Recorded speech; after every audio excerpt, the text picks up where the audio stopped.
അത്യുന്നതൻ മഹോന്നതൻ യേശുവേ നീയേ,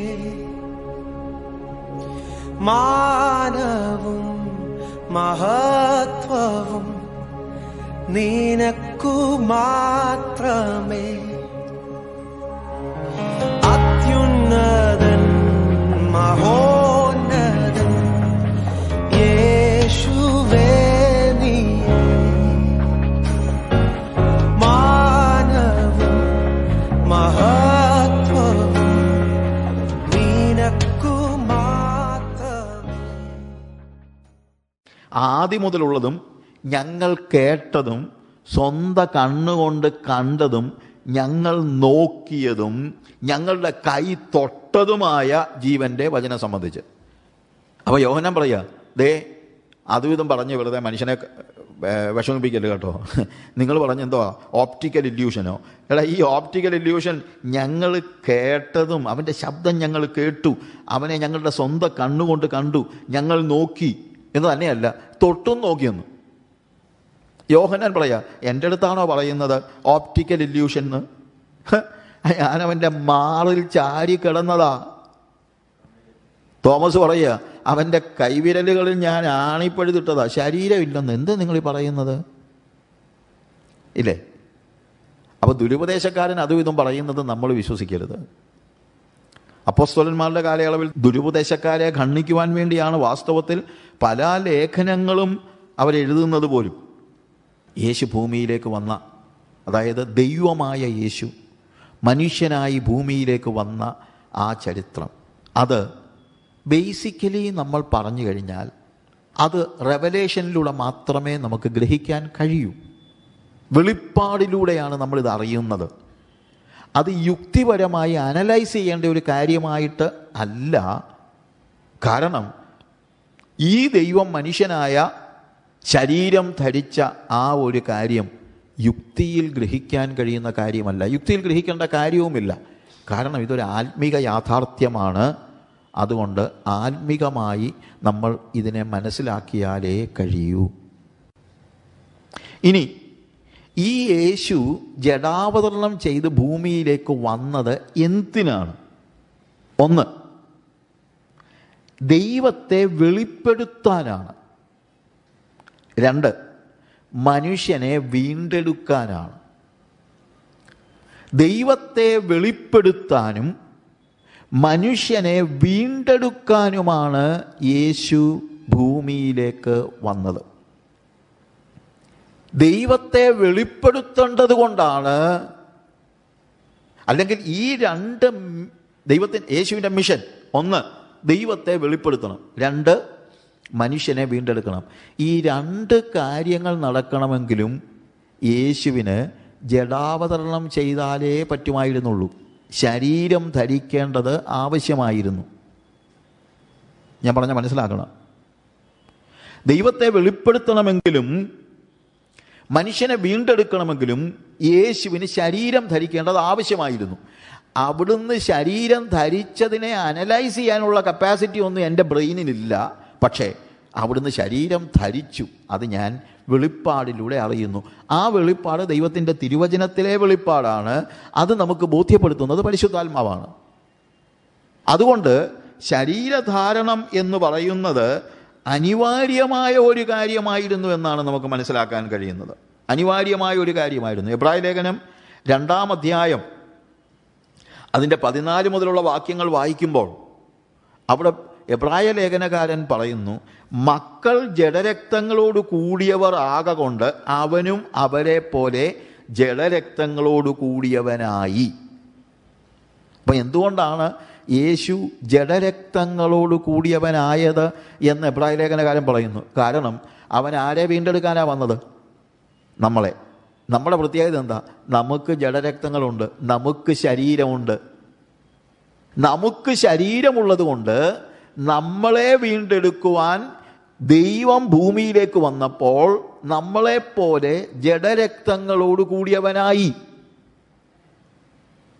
അപ്പൊ അടിസ്ഥാനപരമായി യേശു ശരീരം ധരിച്ചത് ഇൻകാർണേഷൻ എന്തുകൊണ്ടാണ്? നമുക്ക് ശരീരമുള്ളത് കൊണ്ടാണ്, നമ്മൾ ശരീരമുള്ളവരായതുകൊണ്ടാണ്. മക്കൾ ജഡരക്തങ്ങളോട് കൂടിയവരായതുകൊണ്ട് അവനും അവരെ പോലെ ജഡരക്തങ്ങളോട് കൂടിയവനായി മരണത്തിൻ്റെ അധികാരിയായ പിശാചിനെ തൻ്റെ മരണത്താൽ നീക്കി. അപ്പോൾ യേശു മരിച്ചത് മനുഷ്യവർഗത്തിൻ്റെ പാപത്തിൻ്റെ പരിഹാരത്തിന് വേണ്ടിയാണെന്ന് നമുക്കറിയാം. പക്ഷേ അവൻ്റെ മരണത്തിലും അവൻ നമ്മളോട് സദൃശതയുള്ളവനായി തീർന്നു. പാപം ചെയ്ത മനുഷ്യൻ മരിക്കുന്നത് കൊണ്ട് പാപം ചെയ്യാത്ത യേശു ഭൂമിയിൽ വന്ന് എൻ്റെ ശരീരം പോലെ ഒരു ശരീരം ധരിക്കുക മാത്രമല്ല, എന്നെ മരണത്തിൻ്റെ പിടിയിലിട്ടിരുന്നതായ പിശാചിനെ തോൽപ്പിക്കുവാൻ അവൻ മരണവും വഹിച്ചു. മരിക്കണമെങ്കിലും എന്തുണ്ടെങ്കിലേ പറ്റുള്ളൂ?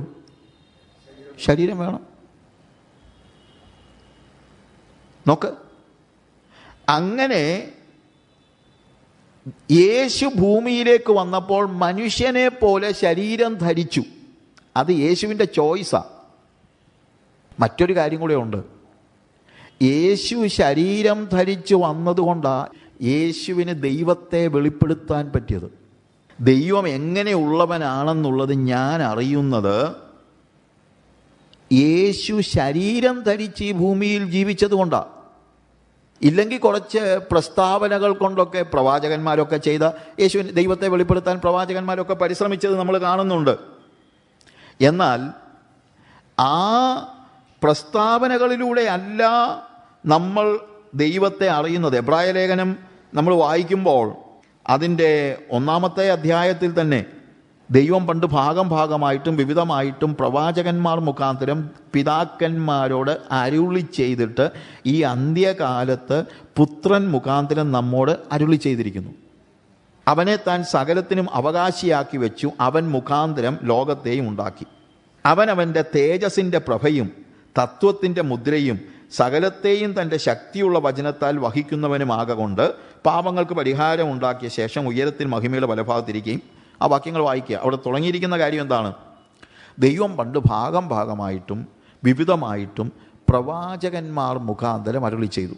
അപ്പോൾ പ്രവാചകന്മാരുടെ വാക്കുകളിലൂടെ നമുക്ക് ദൈവത്തെ ഒരു പരിധി വരെയൊക്കെ അറിയാം. പക്ഷേ ഭാഗമായിട്ടാണ് കംപ്ലീറ്റ് ആയിട്ടുള്ള ദൈവം എങ്ങനെയാണെന്നുള്ള ഒരു വ്യക്തമായ ഒരു തിരിച്ചറിവുണ്ടാകത്തക്ക നിലയിൽ നമുക്ക് പ്രവാചകന്മാരുടെ വാക്കുകളിലൂടെ ദൈവത്തെ അറിയാൻ സാധിക്കത്തില്ല.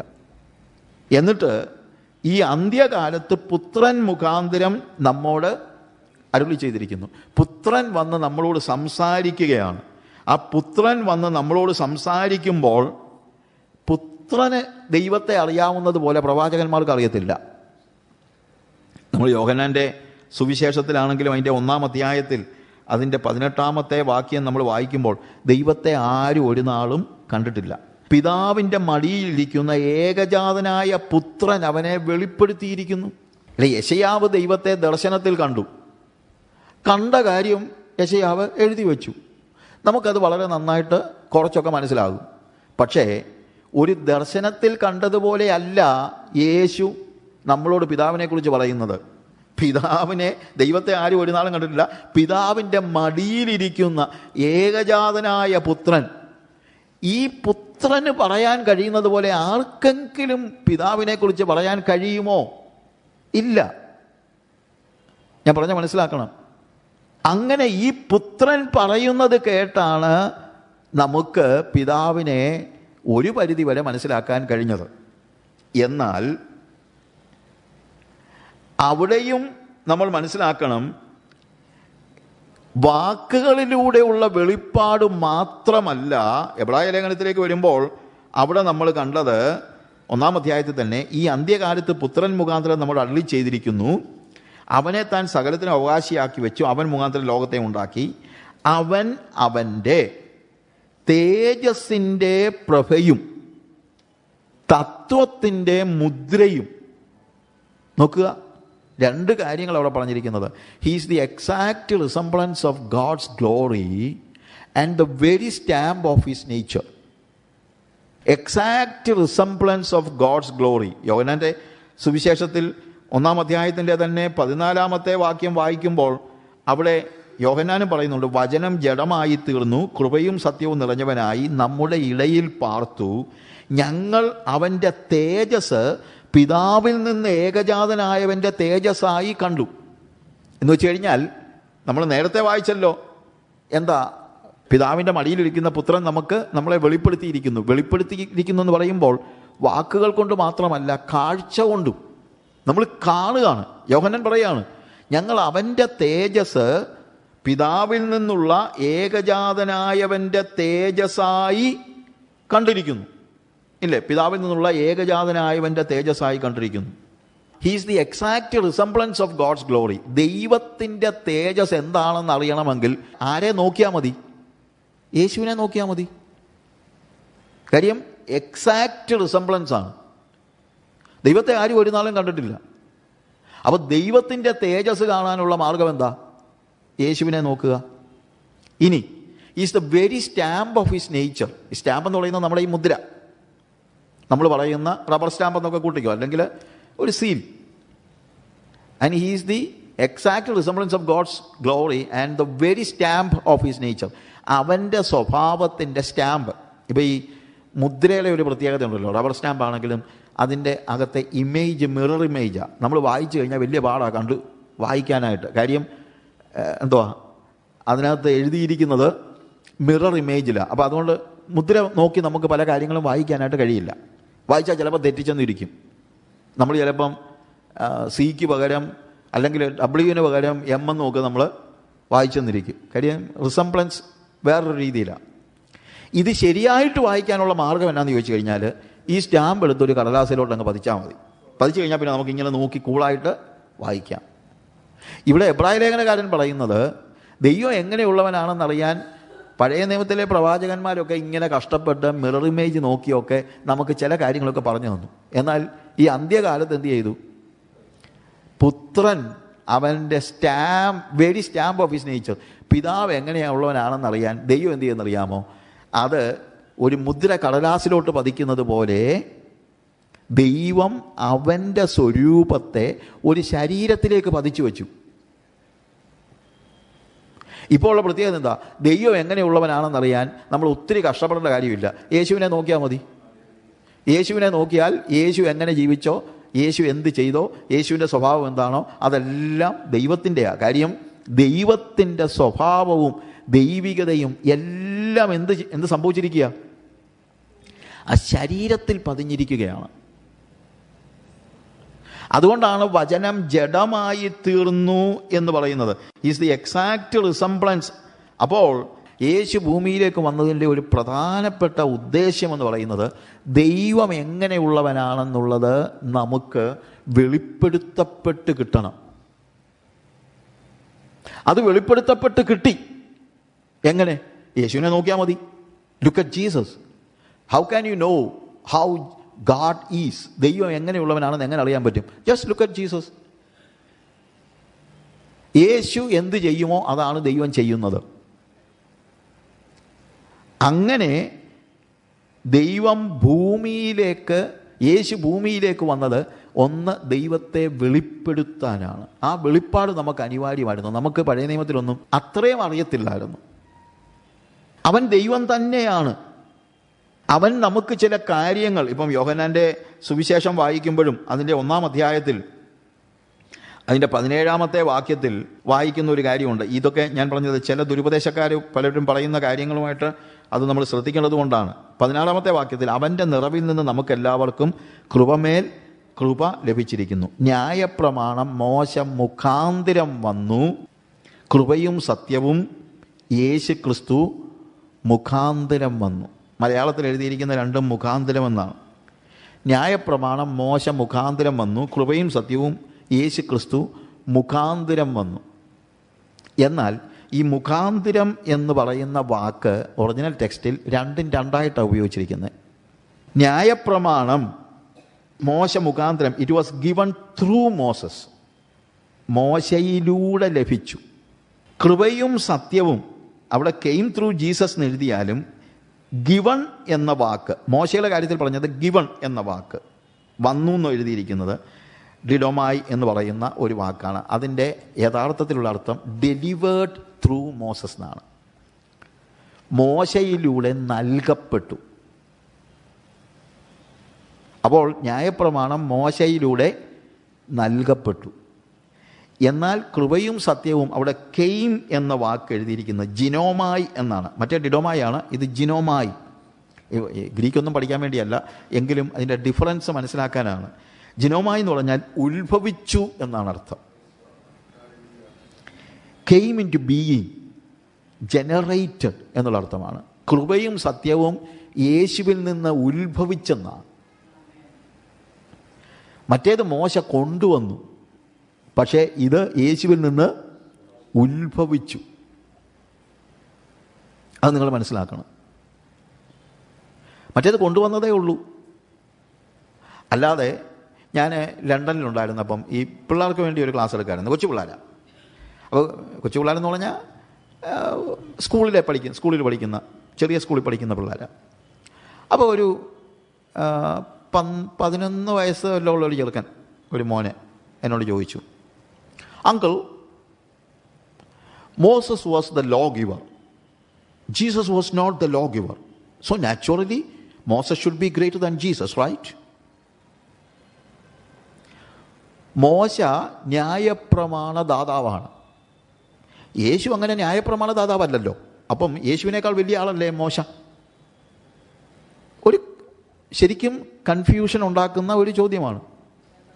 ഞാൻ അവനോട് പറഞ്ഞു, മോനെ, Moses was not the law giver. മോശ ന്യായപ്രമാണ ദാതാവല്ല. അപ്പോൾ അവനൊരു മോശയല്ലേ ന്യായപ്രമാണം തന്നത്? ഞാൻ പറഞ്ഞു, നോ. അതെന്താ അങ്കിൾ അങ്ങനെ പറഞ്ഞത്? ഞാൻ പറഞ്ഞു, മോനെ, ലോ തരുമ്പോൾ ഒരാൾ പറയേണ്ടത് ഐ സേ അൺടു യു എന്നാണ്. ഞാനോ നിന്നോട് പറയുന്നത് എന്ന് പറഞ്ഞാലേ അത് ലോ ആകത്തുള്ളൂ. എന്നാൽ മോശ പറയുന്നത് ദസ് സെയ്സ് ദ ലോർഡ്, യഹോവ ഇപ്രകാരം അരുളി ചെയ്യുന്നു. അപ്പോൾ ന്യായപ്രമാണം തരുന്നത് മോശയല്ല, ദൈവമാ. God is the lawgiver, not Moses. Moses was just carrying the law. ഞാൻ പറഞ്ഞ മനസ്സിലായല്ലോ. മോശ എന്ത് ചെയ്തതേ ഉള്ളൂ? ന്യായപ്രമാണം ഇങ്ങോട്ട് ദൈവത്തിൻ്റെ കയ്യിൽ നിന്ന് വാങ്ങിച്ചില്ല, ഇങ്ങോട്ട് തന്നെന്നുള്ളതേ ഉള്ളൂ. എന്നാൽ യേശുവിൻ്റെ കാര്യം അതല്ല. യേശു പറയുമ്പോൾ പറയുന്നത് എന്താണ്? ഐ സേ അൺടു യു, ഞാനോ നിങ്ങളോട് പറയുന്നത്. അപ്പം യേശുവാണ് യഥാർത്ഥത്തിൽ ലോ ഗിവർ. കാരണം അവൻ ദൈവമാണ്. He is God. അതുകൊണ്ടാണ് അവന് ഞാനോ നിങ്ങളോട് പറയുന്നത് എന്ന് പറയുവാനുള്ള അവകാശമുള്ളത്. മോശയ്ക്ക് ആ അവകാശമില്ല.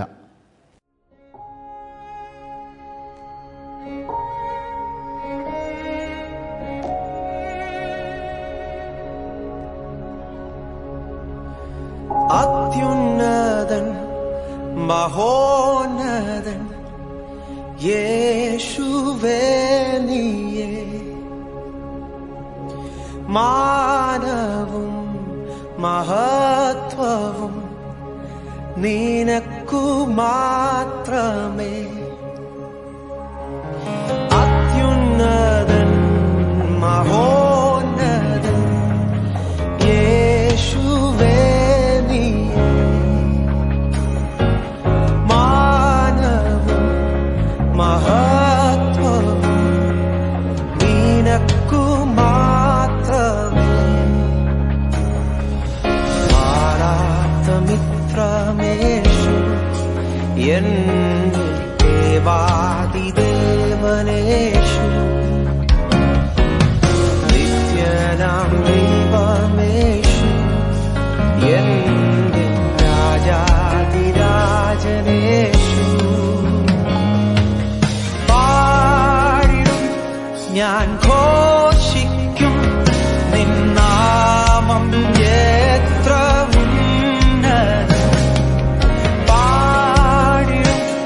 ഞാൻ ഘോഷിക്കും നിൻ സ്നേഹം എത്ര മാധുര്യം. പാടിടും